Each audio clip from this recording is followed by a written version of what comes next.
Mojo Whiskey Bar. So, yeah, I was sharing with you earlier that we went to Michigan for a couple of days, and we've had plenty of whiskey from New Holland in the past. I mean, I think they're probably I don't know if they used to be known for the craft beer, and I'm sure they're still known for that. But I don't really drink craft beer anymore. Yeah. So they started coming out with whiskey a few years ago, and I mean, we've had some of these different walleye run expressions. We've had this dragon's milk expression, a couple different varieties of that. And I have to say, I haven't had a whiskey that I don't like from them. I think they're hitting home runs right now. I think they are too. I mean, they're doing outstanding stuff. Now, the downside is some of this is harder to find, at least in central Indiana. Yeah. Although you can find, I don't think you can find any of these, but they're the regular. Yeah, the regular walleye run stuff. Walleye run, malted dry. That's pretty readily available. I think you can find it at Meyer. I agree. That's what I've seen. And then I think you can find the Dragon's Blood Origin. I think they have their standard variety. I think is 96 proof. That's pretty easy to find, easy-ish to find. And I think they have a bottle unbonded. That's pretty easy. Yeah, I think so. I think I've seen it. But this one's a little bit different. But anyway, we went there. They have a tasting room in Saugatuck. Beautiful little town. I mean, they have tasting rooms in all these little towns up and down the southwestern Michigan coast. I think they have one in South Haven, Saugatuck, and, of course, Holland, which is where they're at. And some of the stuff you can only get there. Yeah. And I think these are, at least two of these are examples of that. So what do we got first here? Well, the first, we have the single malt whiskey, which is aged 10 years. Yeah. So we're 100 proof. Yeah. The walleye run stuff you just spoke about there, New Holland. Yeah. This is something I've never had. I've never even seen this bottle before. Yeah, I think you can get that at places outside of the tasting room. I just don't know if you can get it here in Indiana. Yeah. And I'm not a Scotch guy, although on a recent adventure we were somewhere, I don't remember where we were, and we met somebody, and the guy was sipping on some Scotch. I'm like, okay, I'll give it a shot. Good shot. And I didn't hate it. Yeah. And I learned a little bit about Scotch then, not enough to like be dangerous at a liquor store. In fact, I don't like the peaty stuff, but I'm told the guys at New Holland said this is probably one of their whiskeys that's the most Scotch-like. Okay. So anyway. Now, do you know why there's a red streak through? I don't. Okay. I don't. I've wondered why. I've always wondered that. I don't know. But it is a cool bottle. I mean, it's kind of hard to see. They got little pine trees on the back. And do you remember those little bottle stoppers? Like I think the Dragon Head for this. What do you think that the bottle stopper is they have for this? Well, I would hope it was a walleye fish. Is it? No, it's an elk. That makes perfect sense. That's exactly what I would have thought. I'm like, why is it an elk and not a fish? Yeah. All right, anyway. But yeah, this is malted wheat. Single malt wheat, aged 10 years. And I think this is like $60 or $70. I think this one like 90, and this one is maybe 90. I can't remember. So you get their special stuff. It gets a little, it can be a little bit saltier. Yeah. Their standard stuff, very reasonably priced, I think. It does have a softer nose. Yeah. I mean, it's been a minute. But when we did those Irish whiskeys back in the day. That is a good, it is. Because to me, the Irish whiskeys. Even some Canadians. Yeah. It's just a real soft. Yeah. And maybe scotches. Honestly, I've had like 3 scotches, and I'm not. One of these days, I'm going to pull the trigger and get something. Maybe get some Japanese whiskey. But as you can tell, I got plenty here to deal with right now. But yeah, it's very soft. Which I mean, that goes back to the wheatish. Kind of sweet. Yeah. Sweet mash. Yeah. I get a lot of grassiness in it. Which, if I remember some of the other walleye run things that we've had, there's a lot of grassy notes to it to me. And I wonder if that's the area it's distilled in. Maybe. I do think there's as you drink New Holland spirits, I think to me there's a note. You know, just like a lot of the other ones have a note that seems to carry through regardless of the particular expression.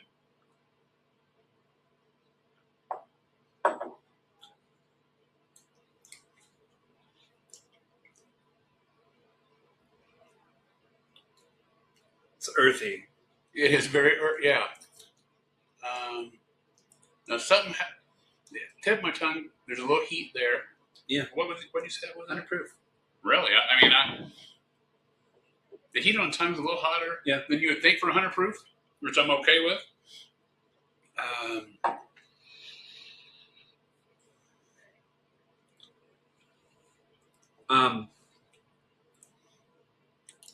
There's a bitter note. Yeah. Do you know rhubarb? Yeah. Yeah. Do you ever eat raw rhubarb? Chew on it? No. Like well, you shouldn't. Okay, that's good. Raw rhubarb. Rhubarb, if you don't know what it is, it looks like red celery. It's best made chopped up and with a lot of sugar and turned into a pie. Yeah. But if you eat raw rhubarb just from the stalk and chew on it a little bit, it's kind of a little sour, a little bitter. When there is some of that there. Yeah, I mean that's. Now exactly, this does not taste like a bourbon. It does not. There's not a bourbon hint really to this. So it's different, and I think that was something that was sort of appealing to me about this, because I'm not saying I want to like Scotch, but I want to dip my toe into it a little bit. Yeah. And if this is Scotch-like, and based on the if this is Scotch-like, it's not going to be too bad, right? Because this isn't bad. This isn't bad. Right. You're right. It's not a bourbon. It doesn't even have that bourbon hints to it. Yeah. Doesn't have really a rye hints to it. It's just a very drinkable drink. But there is some sweetness to it too, though. Yeah, it's not bad. It's a change of pace, right? Yeah. All right. So the next one we're digging into is the Dragon's Milk origin, and New Holland. This bottle, you got it right. This is a cool bottle. It's probably one of the coolest bottles out there. Absolutely. And get the little dragon head. I got one somewhere. Yeah. But, this is their Dragon's Milk Origin Small Batch Maple Barrel Distillers Select. It's from our Proof 110, batch 2026, and it says bourbon whiskey finished in maple syrup barrels. I think that's good enough. Now, they're known for, and I don't know their schedule, you can probably look it up on their website, but every so often throughout the calendar year, they'll come out with some special releases. Like I got a couple toasted barrel ones a few years ago. I got a honey barrel one a couple years ago. So, but again, you're not going to find these things on the store. You can see them on their website, and then just make a trip to Southwest Michigan. If you need a place to stay, I know a place. But I mean, South Haven, Saugatuck, all those little towns, they're lovely. They're very charming. And depending on where you live, I mean, we're what, 4-ish? 4.5 hours? You can get there pretty easy, and it's a simple drive. 4 hours. Okay, that's French toast to me. Yeah. Okay. Yeah. That's unreal. For days. Buttery. Yeah, just French breakfast, toast, eggy, bready. You walked into Cracker syrupy. Barrel on a Saturday morning. Yeah. Just need some hash brown casserole, and we're good to go. You're good.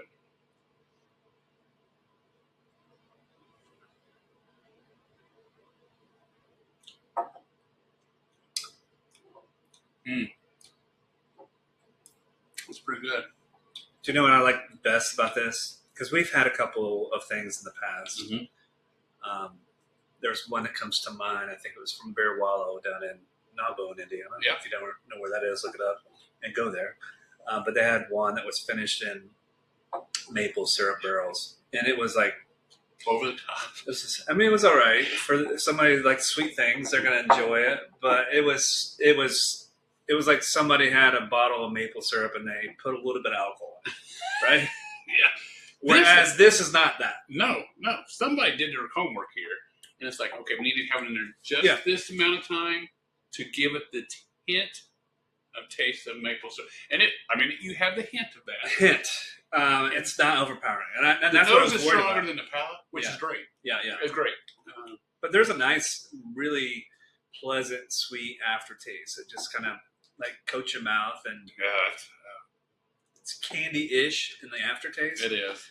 But when you're drinking it, you don't feel like you're drinking maple syrup. You feel like you're drinking a unique bourbon, which I think we are in this case. Like you said, I think somebody did their homework. They did their homework. They figured it out. Yeah,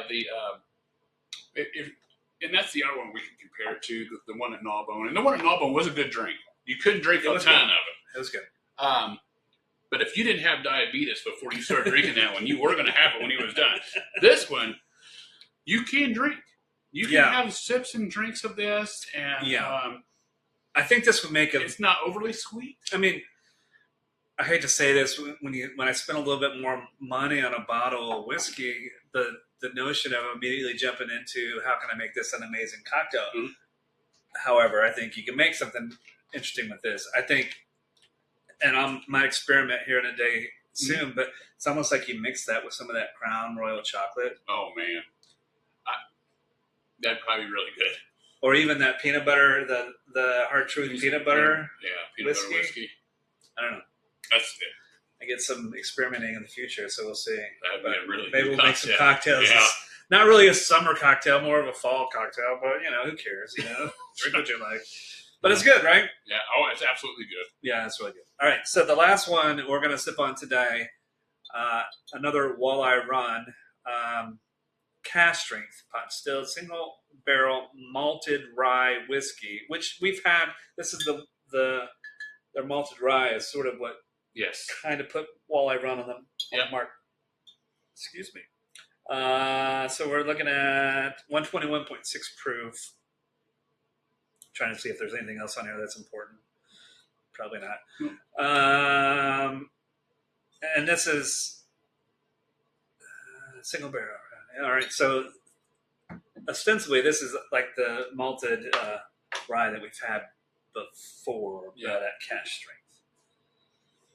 I'll tell you what, if you're going to do it, if you're going to do a sip, you do it this much of it. You really put the hammer down. Yeah, I didn't really mean to put that much whiskey in your glass, so I don't feel obligated to consume all that. I got a little, might be hard to see on the screen, but there's a globe up there that my son got me. Like people want to buy you gifts, so that they're like, oh, you want a decanter? It's going to look like the globe, and I've got another one here that that's Trinity, a cool one. My stepdaughter gave me. It's a pretty guitar, awesome. so no whiskey in this one yet, but they will. I'll fill it up. I'll figure out something. Yeah. Just in the meantime. All right, so here we go. And that, for 121 and a malted rye, the nose is not overpowering. No. Which is okay. Sometimes the nose can really overtake you. Well, yeah, but I do get a lot of rice spice on this one. It is. It's a rice spice that you would think is more proofed around the 100, 110. Yeah.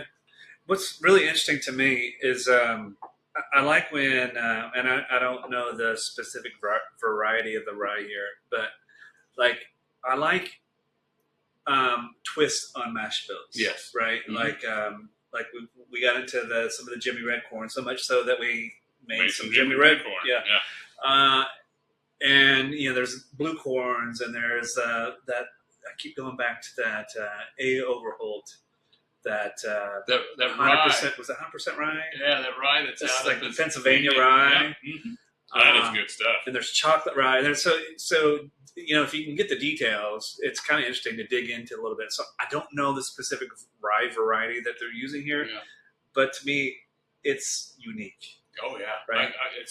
And maybe it's because it's grown in Michigan. I don't know, but I can tell I'm getting ready to drink some rye whiskey right now.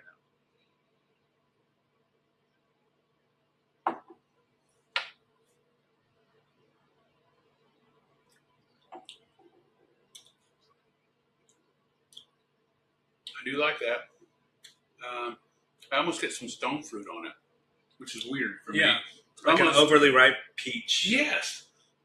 Yeah, it's just kind of, it's ready. It's ready. Yeah. And might have some bruises on it. That's right. It's a little squishy. It's going to drip down your face. Exactly. All that is true. And that's kind of what comes out of this. You do get the rice spice, but that stone fruit is there. Mint is also there for me. And I think more spearmint than peppermint. But it's like peach and peppermint, like a really ripe peach and some pepper. That's spearmint. Really a pretty complex rye. And for 120 proof, get out, man, get out. So that's one of the better ryes we've had lately. Yeah, I agree.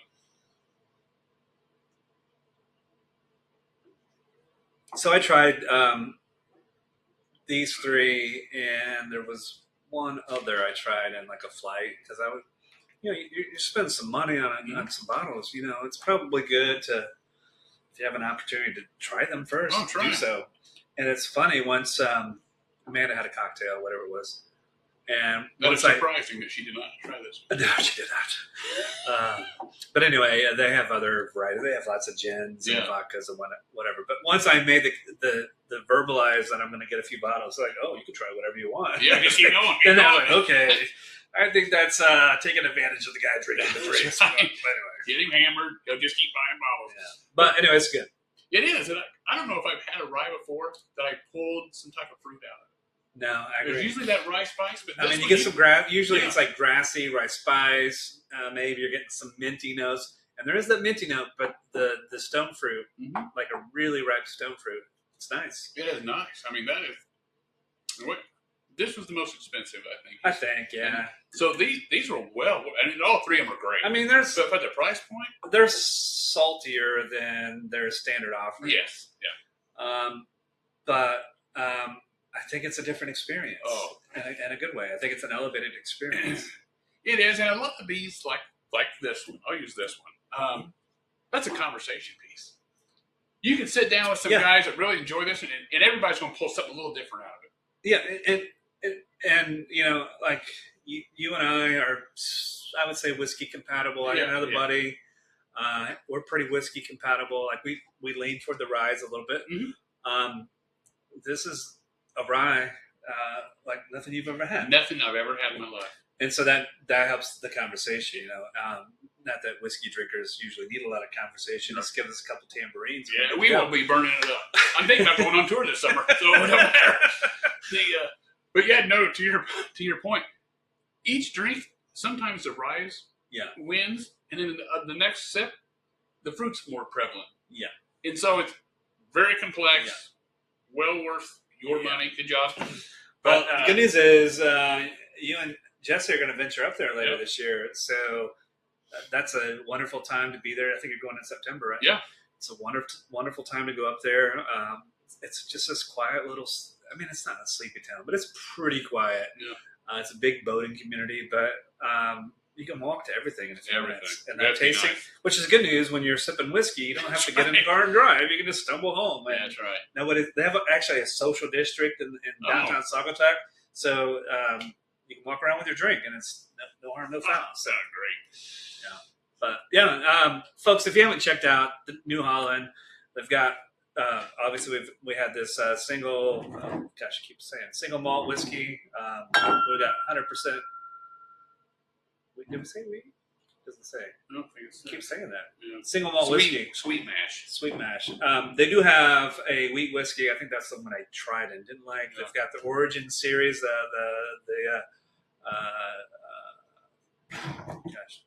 Dragon's Milk Origin series.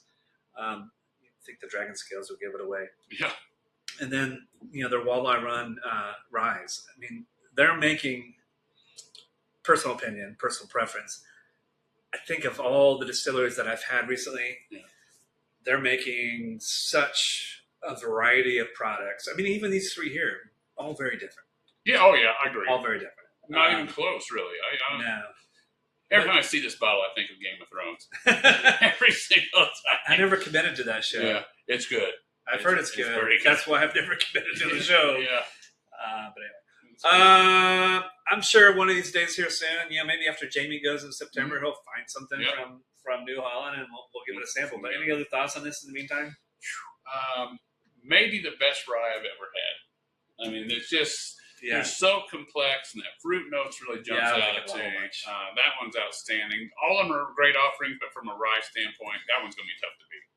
I agree, because it's like nothing else you've ever had. Ever. And maybe never will have again. Even their standard everyday shelver, the malted rye, really good. Don't mishear me. Yeah. But the cask strength, I think, makes it more fun.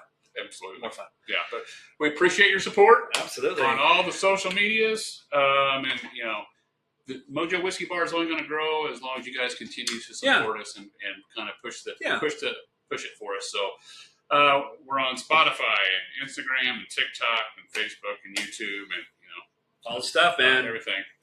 Thank you all. We appreciate you. Until next time. Thank you.